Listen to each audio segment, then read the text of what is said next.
আসসালামু আলাইকুম, আপনারা শুনছেন সংবাদ শিরোনাম।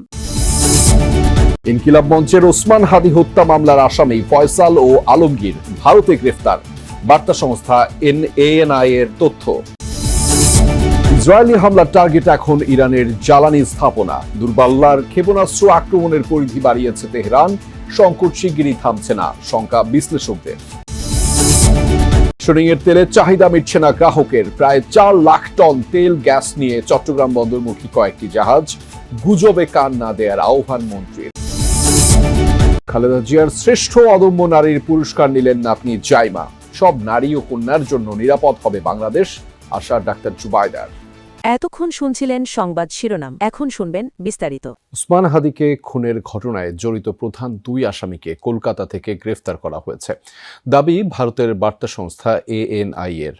আটককৃতরা হলেন রাহুল ওরফে ফয়সাল করিম মাসুদ এবং আলমগীর হোসেন।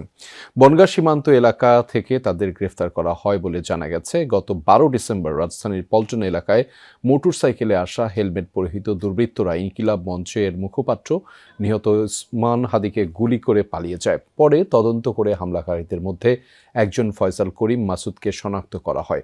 অন্তর্বর্তী সরকার তাকে গ্রেফতারের সহায়তার জন্য 50 লাখ টাকা পুরস্কার ঘোষণা করেছে। এর আগে হাদি হত্যার ঘটনায় থানায় মামলা দায়ের করা হয়। মামলাটি তদন্ত করে 6 জানুয়ারি 17 আসামির বিরুদ্ধে আদালতে অভিযোগপত্র জমা দিয়েছিল ডিএমপির গোয়েন্দা শাখা। মামলার বাদী 15 জানুয়ারি ডিবির অভিযোগপত্রের বিষয়ে আদালতে নারাজি আবেদন দেন। এর পরিপ্রেক্ষিতে সেদিন আদালত মামলাটি অধিকতর তদন্তের জন্য সিআইডিকে নির্দেশ দেন এবং প্রতিবেদন দাখিল করতে বলেন। তবে এ মামলার তদন্ত প্রতিবেদন দাখিলের সময় 6বার পিছিয়েছে। সরকার সব ধরনের অপরাধের ঘটনায় ব্যবস্থা নিচ্ছে, তবে এর মধ্যে সব ঘটনাই মব না হলে জানিয়েছেন স্বরাষ্ট্রমন্ত্রী। বলেন, মব কালচার বিলুপ্ত করা হবে। 7 মার্চের ভাষণ প্রচার এবং প্রকাশ্যে ছাত্রলীগের কার্যক্রম নিয়ে প্রশ্নের জবাবে সালাউদ্দিন আহমদ বলেন, কার্যক্রম নিষিদ্ধ, সংগঠনের কর্মসূচির বিষয়টি পুলিশ দেখবে। 7 মার্চে বঙ্গবন্ধুর ভাষণ বাজানো ও 32 নম্বরে ফুল দেয়ায় বেশ কয়েকজনকে আটক করা হয়েছিল। এ নিয়ে শনিবার উত্তপ্ত ছিল শাহবাগ, হামলার ঘটনাও ঘটে। এ বিষয়ে প্রশ্ন করা হলে জবাব দেন স্বরাষ্ট্রমন্ত্রী, যাদের রাজনৈতিক কার্যক্রম বিধিনিষেধ আছে সন্ত্রাস বিরোধী আইনের অধীনে, তারা বিভিন্ন সময় বিভিন্ন রাজনৈতিক কর্মসূচি পালনের জন্য ঘোষণা দিয়ে থাকে, তবে দৃশ্যমান কিছু তো দেখি না। ট্রাম্পের হুঁশিয়ারি, ইরানের সেনাবাহিনী আর শীর্ষ নেতাদের সম্পূর্ণ নির্মূল না করা অবধি বন্ধ হবে না যৌথ বাহিনীর অভিযান। খামেনির সকল উত্তরসূরিকে হত্যার হুমকি দিয়েছে ইসরায়েল। ইরানের রাজধানী তেহরানের ব্যস্ত সড়কের পাশ দিয়ে যেন বয়ে চলেছে আগুনের নদী। ইসরায়েলি হামলায় ক্ষতিগ্রস্ত তেলের ডিপো থেকে জ্বালানি তেল ড্রেনেজ সিস্টেমে পড়ে আগুন ধরে যায়। ভয়াবহ এ দৃশ্য দেখে আতঙ্কিত এলাকাবাসী।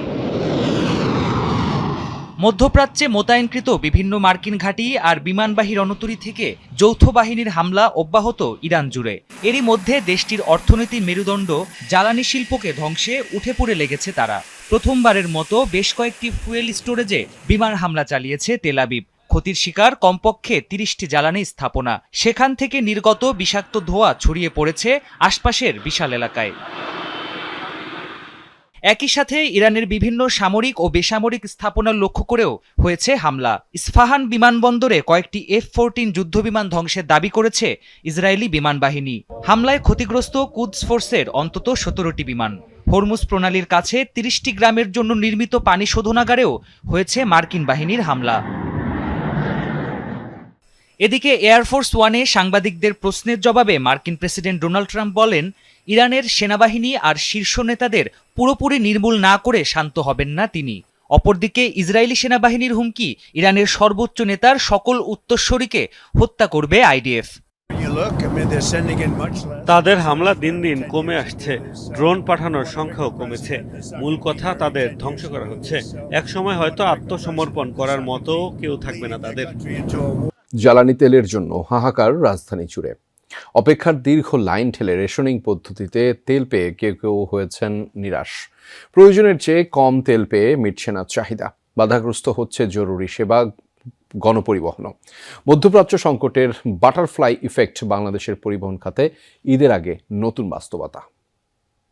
আতঙ্ক থেকে অতিরিক্ত মজুদ ঠেকাতে রাজধানীতে আজ জ্বালানি তেল সরবরাহ করা হচ্ছে রেশনিং পদ্ধতিতে, অর্থাৎ যানবাহনের ধরন অনুযায়ী নির্ধারিত পরিমাপের বেশি তেল নিতে পারবেন না চালকরা।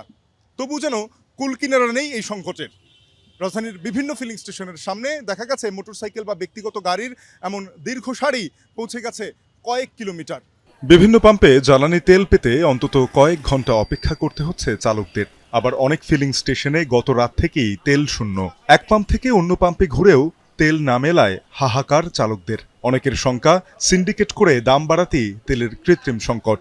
যদিও হঠাৎ চাহিদা বেড়ে যাওয়াকে দুষছে পাম্প কর্তৃপক্ষ। তেল নেই দিবে না, তেল এক টোটাল বন্ধ। কিন্তু এখন আবার শুনতেছি সরকার একটা রেট দিবে, এই কারণে সব বন্ধ করে দিয়ে দিচ্ছে। রংপুর, পঞ্চগড়, পটুয়াখালী সব বন্ধ তেল পাম্প। এই তেলগুলো কোথায় যাইতে? তারা তো ডিপো থেকে তেল নিচ্ছে। 1 ঘন্টার উপরে জ্যাম ঠেলে আসতেছে, 1 ঘন্টার উপরে।